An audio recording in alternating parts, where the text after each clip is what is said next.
Nivel 2. Descubriendo la madurez espiritual. Sesión 1. Aprendiendo a percibir la palabra. Parte 1. Bienvenidos, este es el segundo de los 4 niveles.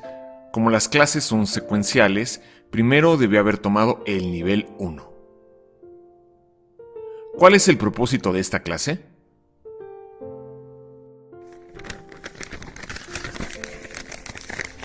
Les manda saludos Epafras, un miembro de la misma comunidad de fe que ustedes y siervo de Cristo Jesús.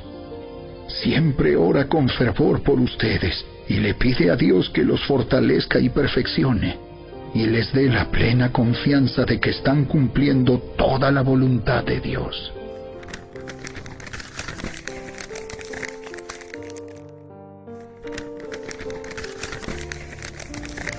Entonces ya no seremos inmaduros como los niños.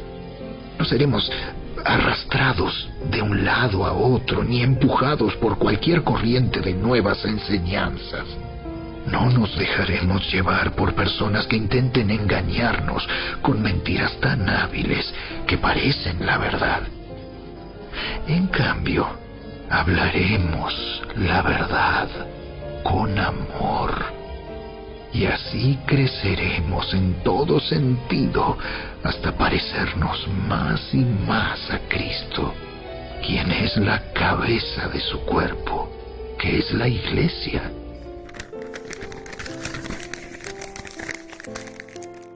Veamos cuál es el enfoque de esta clase. Nos enfocaremos en los 4 hábitos básicos que cada cristiano debe desarrollar para poder alcanzar madurez espiritual. Esta clase le equipará con las habilidades necesarias para empezar estos hábitos y le explicará lo necesario para continuar estos hábitos.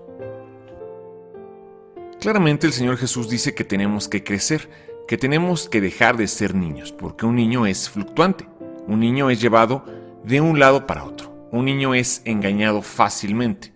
Entonces necesitamos crecer y dejar de ser niños, crecer de niños a jóvenes y de jóvenes a adultos. Esa es la meta de Dios, el crecimiento, como dice el Espíritu Santo en Efesios, hasta que todos lleguemos a la unidad de la fe, a la estatura de Cristo. Todos tenemos que estar en ese proceso. Dios quiere que todos sus hijos crezcan, así como todo padre o madre quiere que no solamente crezcan físicamente, sino que vayan a la escuela, aprendan a leer, a escribir, a sumar, a multiplicar, y que vayan avanzando en la vida y creciendo hasta que llegue un día en que se puedan valer por sí mismos. Ese es el objetivo de Dios para la iglesia, que cada cristiano que recibe a Cristo pueda después crecer y alcanzar la madurez, valerse por sí mismo y, lo más importante de todo, multiplicarse, reproducirse. Lo que se hizo con él, pueda y lo haga con otros. Entonces, ¿qué es madurez espiritual?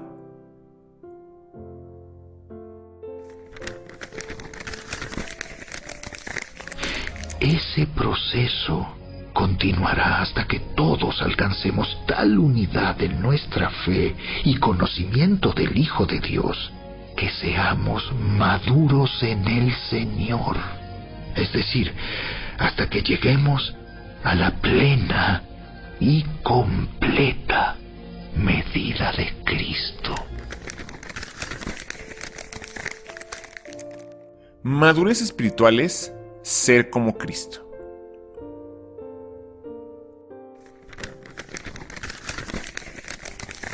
Pues Dios conoció a los suyos de antemano y los eligió para que llegaran a ser como su Hijo, a fin de que su Hijo fuera el hijo mayor de muchos hermanos.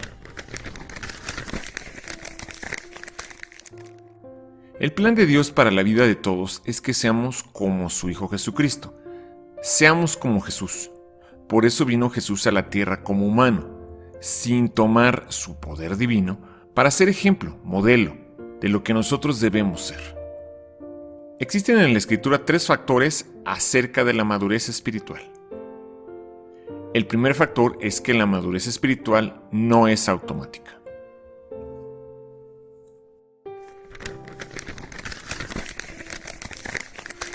Hace tanto que son creyentes que ya deberían estar enseñando a otros. En cambio, necesitan que alguien vuelva a enseñarles las cosas básicas de la palabra de Dios. Son como niños pequeños que necesitan leche y no pueden comer alimento sólido, pues el que se alimenta de leche sigue siendo bebé y no sabe cómo hacer lo correcto.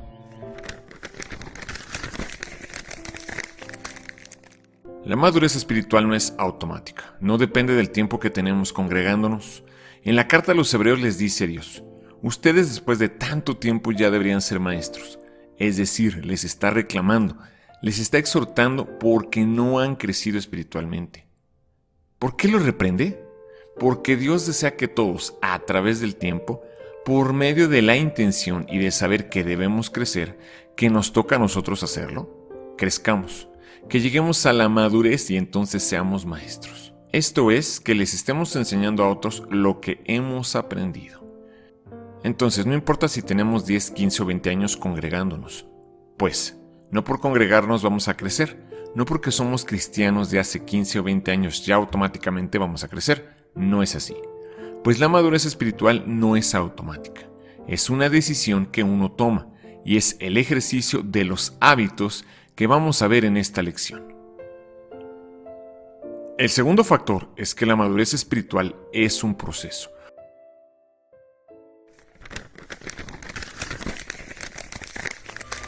Ustedes, ingenuos, usen el buen juicio. Ustedes, necios, muestren un poco de entendimiento.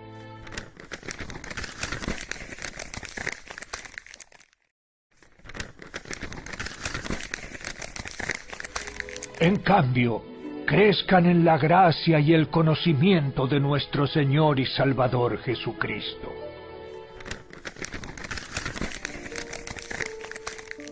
El crecimiento espiritual es similar al crecimiento físico, solo que casi todos los cristianos piensan que es automático y que se da de un día para otro, pero no es así. Ninguna madre, en su sano juicio, dejaría de amamantar a su bebé recién nacido y de alimentarlo en sus primeros años. Si lo hiciera así, no solo pone en riesgo el crecimiento físico de su bebé, sino que lo expone a la muerte, pues la alimentación es vital. No solo para que el bebé no se muera, sino para que crezca. Y es muy lamentable comprobar cómo los niños crecen robustos y sanos en los países desarrollados y cómo algunos niños apenas si crecen están desnutridos, enfermos y muy débiles, al grado que su esperanza de vida es muy corta debido a la mala alimentación. Lo mismo sucede con muchos cristianos que no se alimentan o se alimentan mal y creen que con comer espiritualmente una vez a la semana es suficiente para crecer, pero están equivocados, y de ahí los cristianos desnutridos, enfermos y débiles en la fe. El crecimiento espiritual que nos lleva a la madurez es un mandamiento de Dios.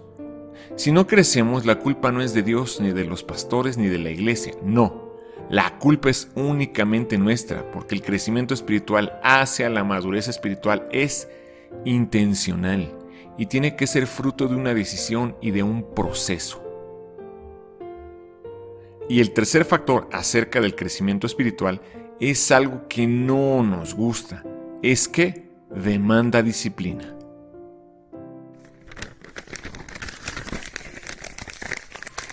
No pierdas el tiempo discutiendo sobre ideas mundanas y cuentos de viejas. En lugar de eso, entrénate para la sumisión a Dios. Timoteo hacía mucho ejercicio posiblemente. Por eso Pablo lo exhorta y le dice que el ejercicio corporal para poco era provechoso. No dice para nada. Es como si le dijera: sí te sirve, pero te sirve en esta tierra para que tengas tu cuerpo en forma, para que estés sano. Pero si te ejercitas para la piedad, para la vida espiritual, una vida que agrada a Dios, si te ejercitas para piedad, eso te sirve en esta tierra y en la próxima vida, en la eternidad.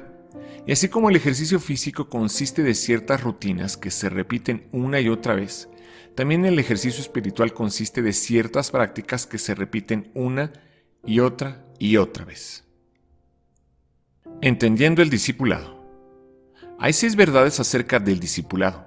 La primera verdad es que Los creyentes maduros son llamados a ser discípulos. Segunda verdad espiritual. No puedo ser un discípulo sin ser disciplinado. Tercera verdad. Mientras más disciplinado me vuelva, Dios me usará mejor. Cuarta verdad. La marca de un discípulo es cargar la cruz de Cristo. Y el que no carga su cruz y me sigue, no puede ser mi discípulo. Quinta verdad. ¿Cuán a menudo debo cargar la cruz de Cristo? Diariamente. Dirigiéndose a todos, declaró: si alguien quiere ser mi discípulo, que se niegue a sí mismo, lleve su cruz cada día y me siga. Otra vez vemos aquí que la cruz es una decisión personal. Yo decido tomarla, no es algo que me va a venir. Algunos creen que la cruz es una enfermedad o una crisis. Hay esposas que creen que sus esposos o sus hijos son la cruz que les tocó llevar, y hasta cuando oran dicen: gracias Dios por esta cruz que me diste. Y se cree falsamente que las cruces son tragedias o situaciones imposibles en la vida que Dios nos ha dado para llevar. Y no hay nada más lejos de la verdad que eso. La cruz no es algo que nos viene, la cruz es algo que decidimos tomar. Y no tiene que ver con las tragedias, ni con las crisis, ni con las enfermedades, ni con hijos o esposos o esposas o suegras o situaciones. Tiene que ver con 4 cosas muy específicas que en esta lección vamos a descubrir. Sexta verdad. ¿Qué implica el cargar la cruz? Lo que sea necesario. 4 hábitos de un discípulo. ¿Cómo puedo ser un discípulo? Desarrollando hábitos del discipulado.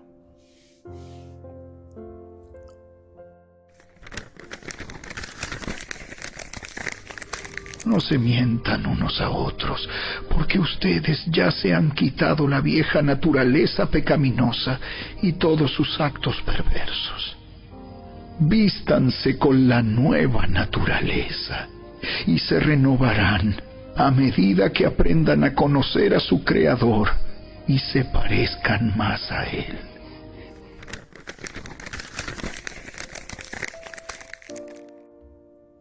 Colosenses 3 habla de desechar al viejo hombre con sus malos hábitos.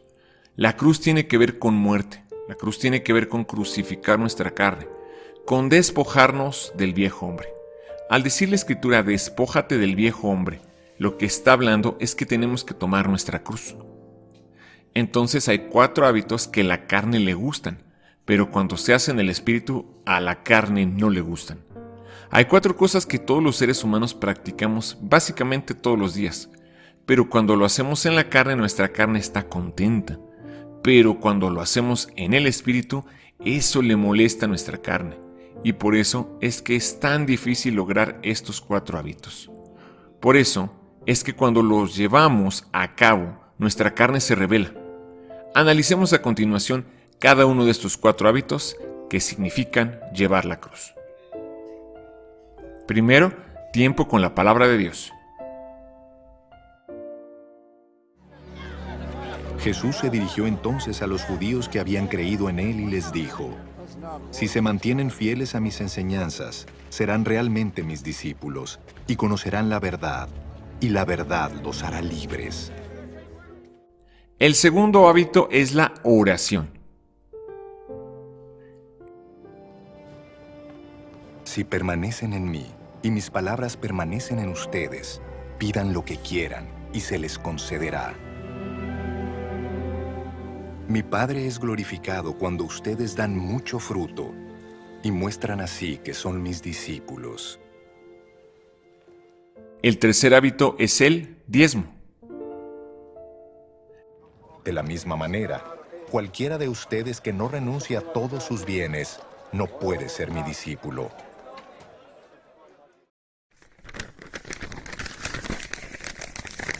Lleva ese diezmo al lugar de adoración designado, el lugar que el Señor tu Dios elija para que su nombre sea honrado, y cómelo allí, en su presencia.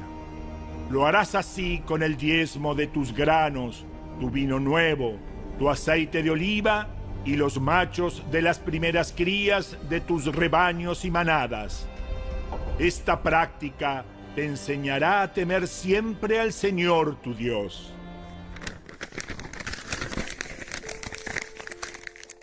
El cuarto hábito es el compañerismo regular.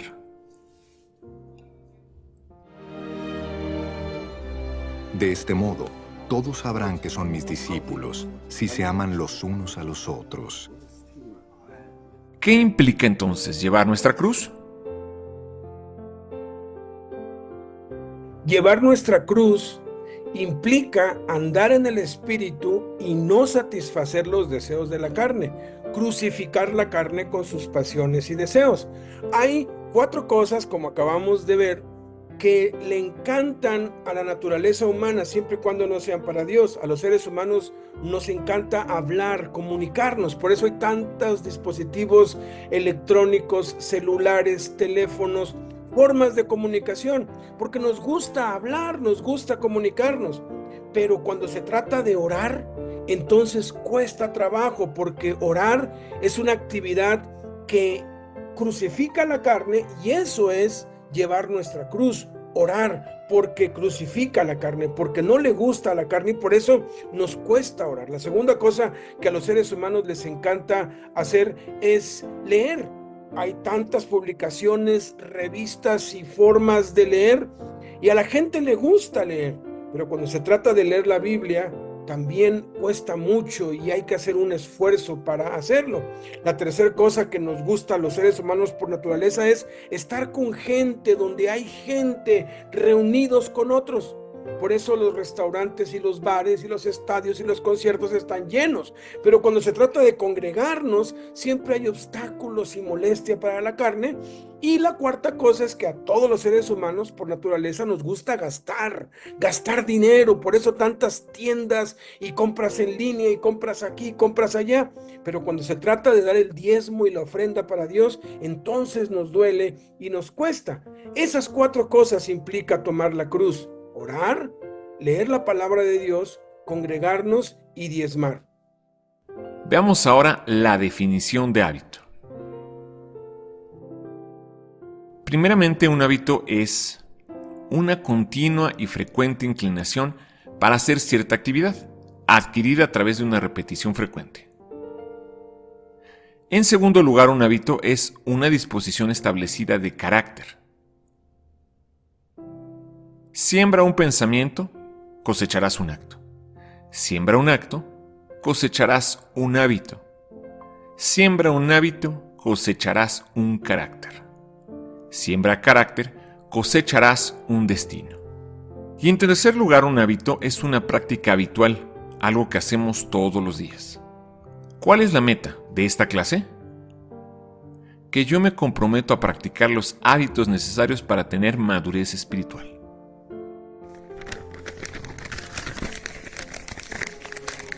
Uso la ilustración de la esclavitud para ayudarlos a entender todo esto, porque la naturaleza humana de ustedes es débil. En el pasado se dejaron esclavizar por la impureza y el desenfreno, lo cual los hundió aún más en el pecado. Ahora deben entregarse como esclavos a la vida recta para llegar a ser santos. Si antes en el mundo le echábamos ganas y nos esforzábamos por ser malos o por vivir nuestra vida, ¿cuánto más ahora en Cristo tenemos que esforzarnos al máximo? La cruz del discípulo, Cristo está en el centro. El palo hacia arriba es la oración que nos conecta con Dios. El palo hacia abajo es la lectura de la palabra de Dios, la Biblia, que nos cimienta con fundamento sólido. El palo hacia la derecha es compañerismo con nuestros semejantes, y el otro palo hacia la izquierda es el diezmo, que se utiliza para los que sirven a Dios, para extender su reino con otros. Entonces, vamos a ver pues la primera sesión. Vamos a entrar en materia para ir viendo cada uno de estos 4 hábitos. Aprendiendo a percibir la palabra de Dios. Esta es la parte 1. ¿Cómo agarrar tu Biblia?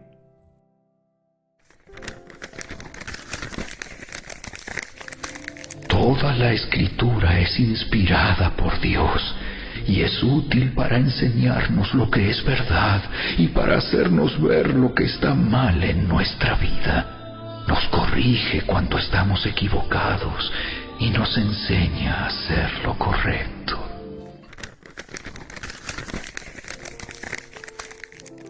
En esta figura vemos una mano que ilustra la forma en cómo debemos agarrar nuestra Biblia. El dedo meñique significa oír la palabra. El dedo anular significa leer. El dedo medio significa estudiar. El dedo índice significa memorizar. El dedo pulgar significa escribir. Y al centro de la mano significa aplicar. De esa forma debemos agarrar nuestra Biblia. Comencemos por analizar cómo oír la palabra de Dios.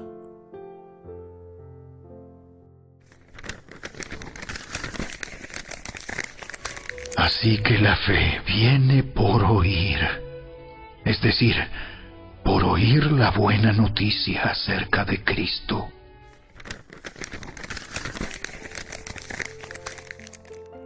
Formas de oír la palabra de Dios.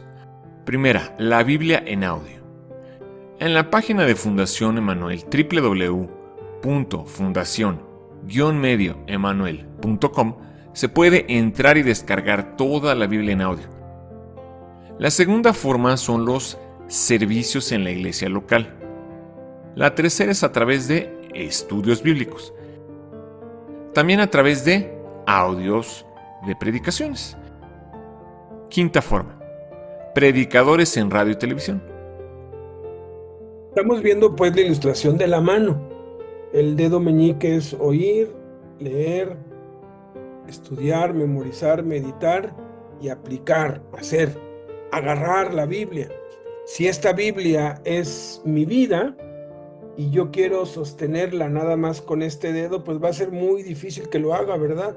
Cualquier tribulación, problema, cualquier cosa va a hacer que se caiga fácilmente. Jesús dijo que el que nada más oye, pero no entiende, y para entender hay que no solamente oír, sino también leer, estudiar, memorizar, meditar y hacer.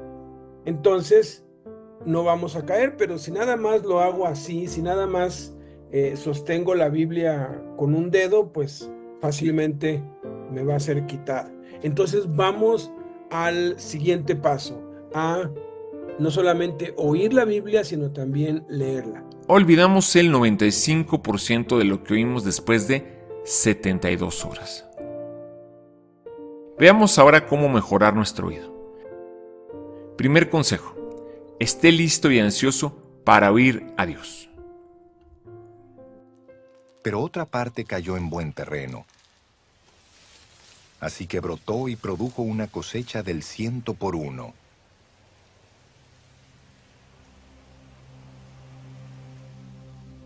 Dicho esto, exclamó: El que tenga oídos para oír, que oiga. Mis amados hermanos, quiero que entiendan lo siguiente. Todos ustedes deben ser rápidos para escuchar, lentos para hablar y lentos para enojarse.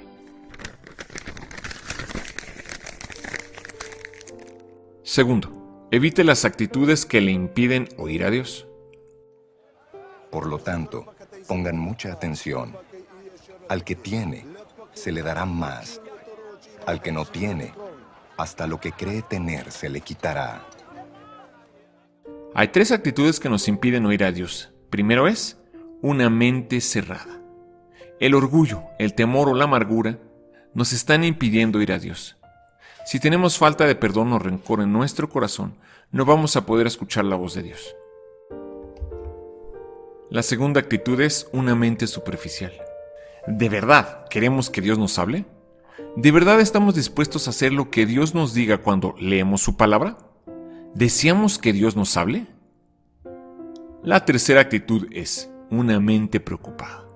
Estamos tan ocupados y preocupados que no podemos concentrarnos para oír a Dios.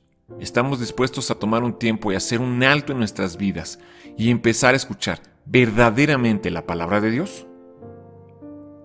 Veamos ahora el tercer consejo. confiese cualquier pecado en su vida.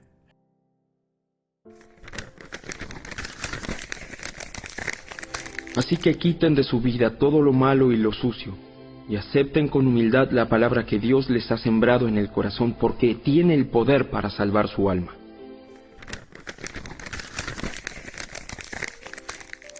Cuarto consejo: escriba notas de lo que oiga.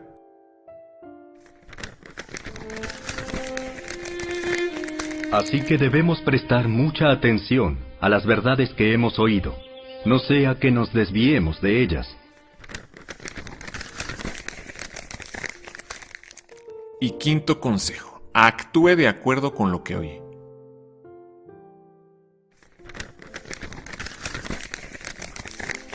No solo escuchen la palabra de Dios, tienen que ponerla en práctica. De lo contrario, solamente se engañan a sí mismos. Pero si miras atentamente en la ley perfecta que te hace libre y la pones en práctica, y no olvidas lo que escuchaste, entonces Dios te bendecirá por tu obediencia. Veamos ahora el dedo anular, leer. ¿Cómo leer la palabra de Dios?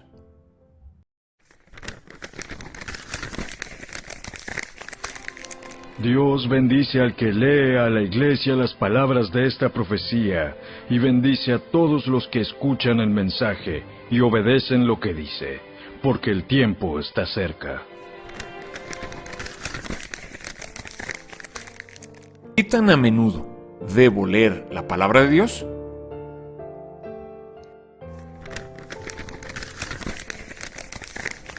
Tendrá esa copia siempre consigo y la leerá todos los días de su vida. De esa manera, aprenderá a temer al Señor su Dios al obedecer todas las condiciones de esta serie de instrucciones y decretos.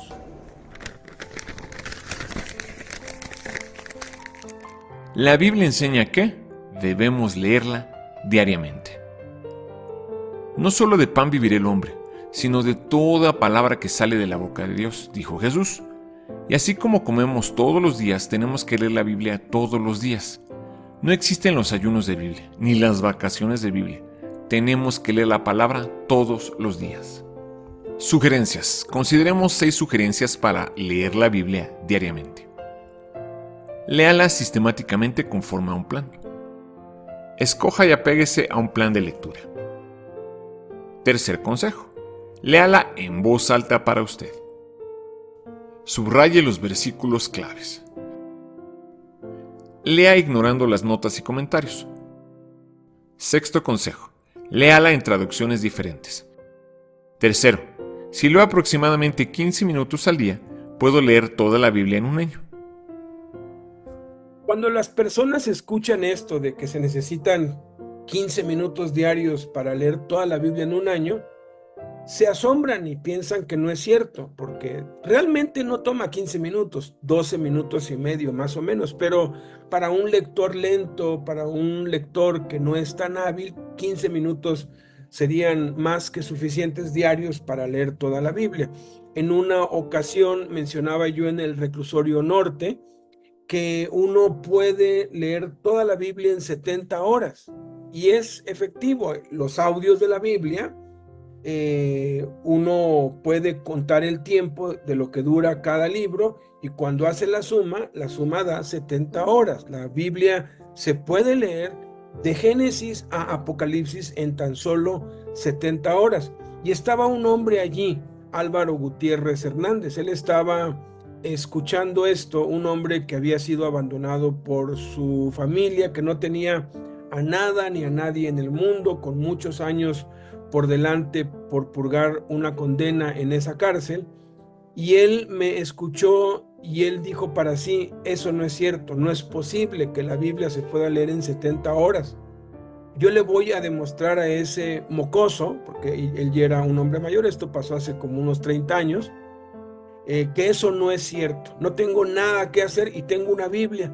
Entonces voy a leerla todo el día, no tenía otra cosa que hacer, y le voy a demostrar que es imposible leer ese libro en 70 horas. Yo iba cada 8 días, entonces él dijo: pues tengo de aquí a la semana que entra con 11 horas diarias, 12 horas.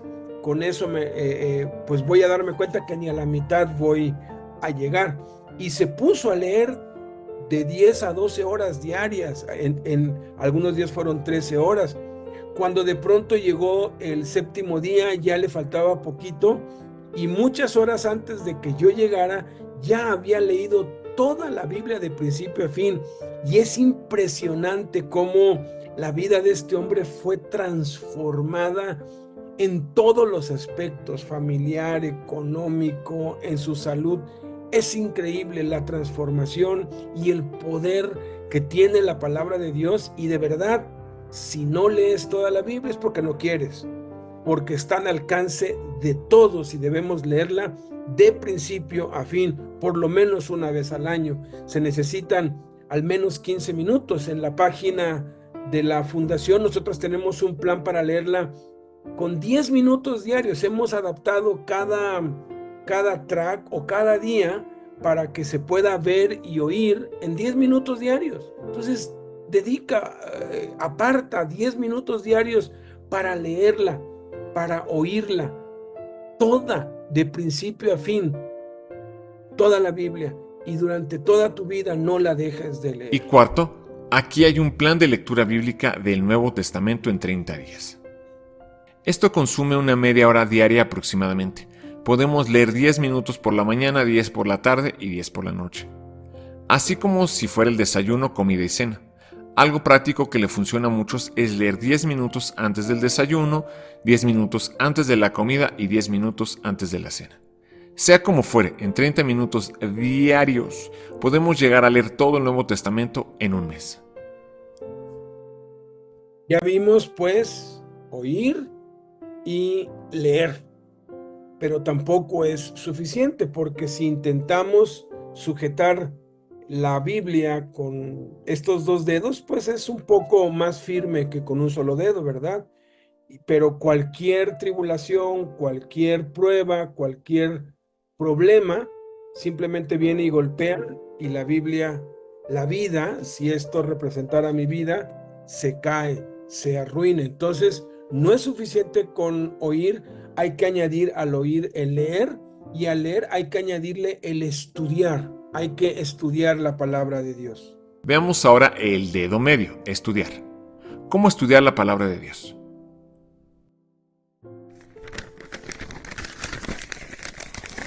Los de Berea tenían una mentalidad más abierta que los de Tesalónica y escucharon con entusiasmo el mensaje de Pablo. Día tras día examinaban las Escrituras para ver si Pablo y Silas enseñaban la verdad. ¿Por qué es muy importante estudiar la palabra de Dios? Es muy importante estudiar la palabra de Dios por lo que dijo Jesús. En la parábola del sembrador, Jesús enseñó que el que oye la palabra de Dios y no la entiende, viene Satanás y dice que quita, arrebata lo que fue sembrado en el corazón, porque la palabra se siembra en el corazón. Pero si no la entendemos, Satanás nos las roba y se hace infructuosa. De allí la importancia de entender la palabra de Dios, y solamente podemos entender la palabra de Dios a través de estudiarla. Por eso es importante aprender a estudiarla, hacer las tareas, hacer los cuestionarios, repasar, tomar notas, porque entonces esa palabra que estoy oyendo se va a quedar en mi corazón, y el que oye y entiende la palabra, Jesús dijo, da fruto a 100, a 60 y a 30 por uno. Esfuérzate para poder presentarte delante de Dios y recibir su aprobación.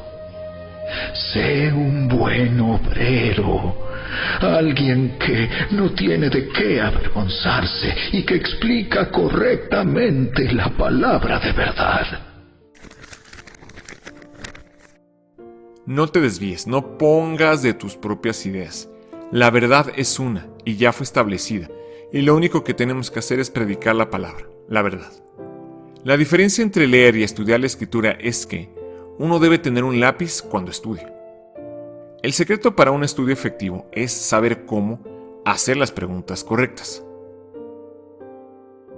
Hay 6 preguntas básicas. Número 1, ¿quién fue el escritor? Número 2, ¿qué dice? Número 3, ¿cuándo? Número 4, ¿dónde? Número 5, ¿por qué? Número 6, ¿cómo? ¿Cuál es la forma más práctica de estudiar la Biblia?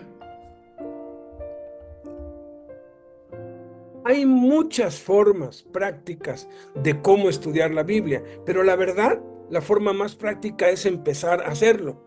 Yo le voy a dar 3 consejos muy prácticos y muy sencillos. Una forma de estudiar la Biblia es leer todos los comentarios de las Biblias de estudio. La gente que ha hecho esas Biblias de estudio ha investigado y han compilado allí. Todos esos comentarios son fantásticos. Esa es una forma práctica, pero no es la mejor. La segunda forma es hacer los estudios bíblicos, hacer todas las tareas, aplicarse realmente en cada lección que nosotros tomamos, hacerlo y aplicarlo. Pero la forma más impresionante de estudiar la Biblia es cuando la transcribimos. Usted va a aprender más de transcribir la Biblia que de todos los estudios y todos los cursos que pueda tomar. Esa es la mejor forma de estudiar la Biblia. Consideremos brevemente algunas de las mejores Biblias de estudio. La mejor Biblia de estudio personal, la Biblia aplicable a la vida de Tyndale.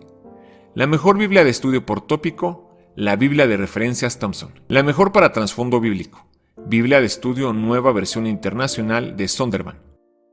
La mejor para estudio doctrinal, la Biblia de estudio del discípulo, de Holman. Hay también manuales bíblicos. Manual completo de Richard, Manual bíblico de Halley, Manual bíblico de Erdman.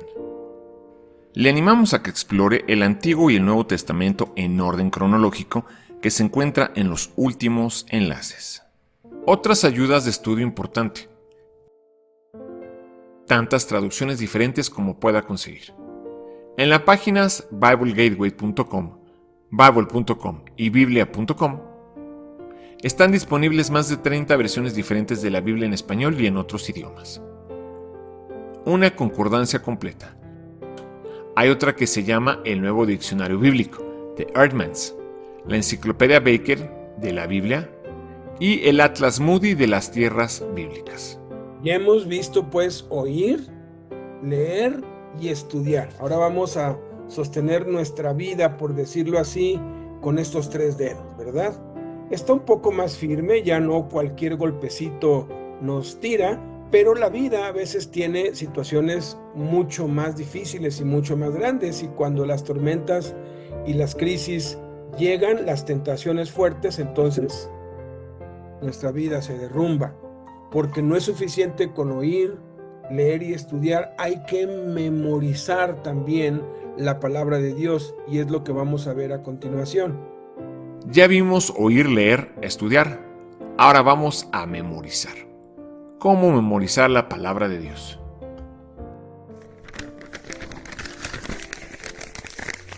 Obedece mis mandatos y vive. Guarda mis instrucciones tal como cuidas tus ojos.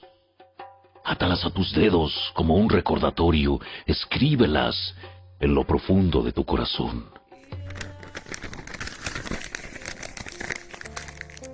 Beneficios de memorizar la Biblia. Nos ayuda a resistir las tentaciones.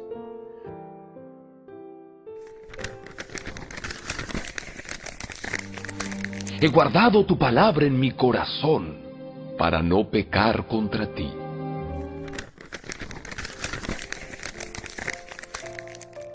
Cuando Jesús se enfrentó a Satanás cara a cara las 3 veces que lo venció, fue con la palabra: escrito está.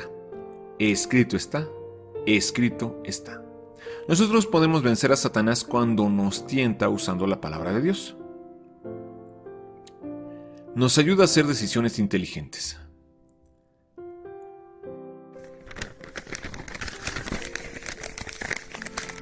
Me esforcé tanto por encontrarte.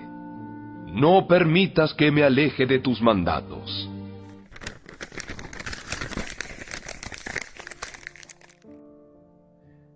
Nos ayuda a tomar decisiones inteligentes, porque nos alumbra, nos muestra qué hacer, qué no hacer, nos muestra cómo hacer las cosas.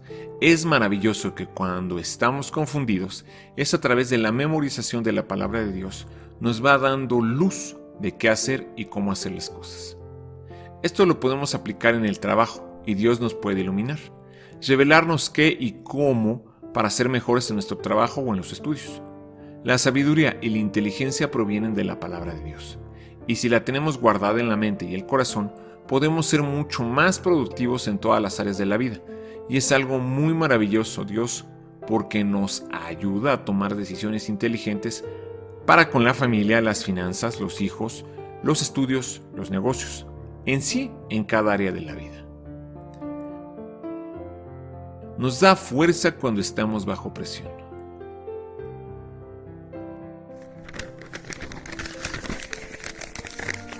Recuerda la promesa que me hiciste. Es mi única esperanza. Tu promesa renueva mis fuerzas. Me consuela en todas mis dificultades. La palabra de Dios guardada en el corazón nos da fuerzas. A veces estamos presionados por todos lados, cuando ya no nos duele lo duro, sino lo tupido. O como dice el refrán, si no nos llueve, nos llovizna. Porque estamos bombardeados de aflicciones y problemas por todos lados. Es entonces cuando la palabra nos da fuerza sobrenatural. La palabra de Dios guardada en la mente y el corazón. Y eso nos hace que sigamos firmes y adelante. Nos conforta cuando estamos tristes.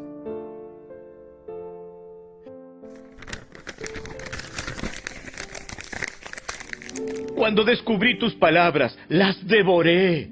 Son mi gozo y la delicia de mi corazón, porque yo llevo tu nombre.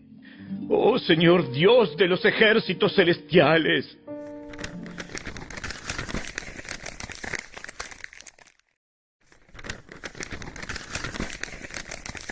Pues es bueno guardar estos dichos en tu corazón y tenerlos siempre a flor de labios.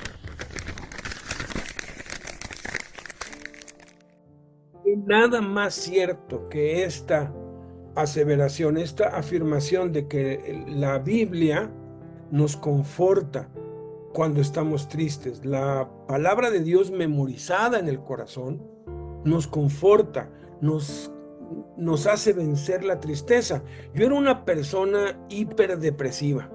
Me deprimía muy fácilmente cuando era joven, tanto que antes de conocer a Cristo, entre los 19 y los 20 años intenté suicidarme 3 veces y tenía días que ni siquiera salía de mi cuarto, caía en depresiones constantemente, pero desde que conocí a Cristo y descubrí que debo memorizar la palabra de Dios y la he memorizado, no me he vuelto a deprimir una sola vez en toda mi vida. Viví solo desde los 20 hasta los 33 años, me casé, llevo más de 27 años casado, y mi esposa es la única testigo de esto. Y cuando yo pregunto esto a mi esposa, cuando estamos en un grupo, y le digo frente al grupo, diles, en estos más de 27 años casados, ¿cuándo me has visto tú deprimido a mí? Y ella siempre contesta, ninguna vez. Ahora, no crean ustedes que no siento ni he sentido tristeza. Tengo cicatrices en el alma, he sufrido traiciones, decepciones, desilusiones en el ministerio sobre todo. Pero ¿saben qué? Lloro un ratito y la palabra de Dios, que es tan poderosa, no me permite quedarme más de 1 hora en la cama o estar lamentándome allí, sino que me levanta y me llena de consuelo, me conforta, porque la palabra de Dios es poderosa y sigo adelante. Tenemos que entender que así como el que acumula dinero en este mundo terrenal tiene mucho poder, del mismo modo, en el mundo espiritual, el que acumula mucha palabra de Dios, el que memoriza mucha palabra de Dios en su corazón, tiene mucho poder espiritual. ¿Cuánto poder espiritual quieres tener? ¿Qué tanto poder espiritual anhelas? Eso depende de cuántos versículos tengas memorizados. Nos ayuda a ministrar y evangelizar.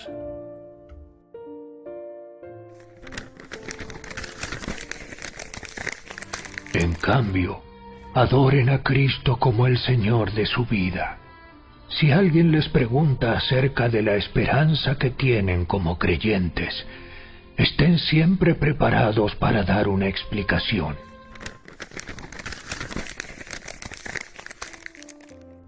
Ahora, ¿cuándo memorizar un versículo?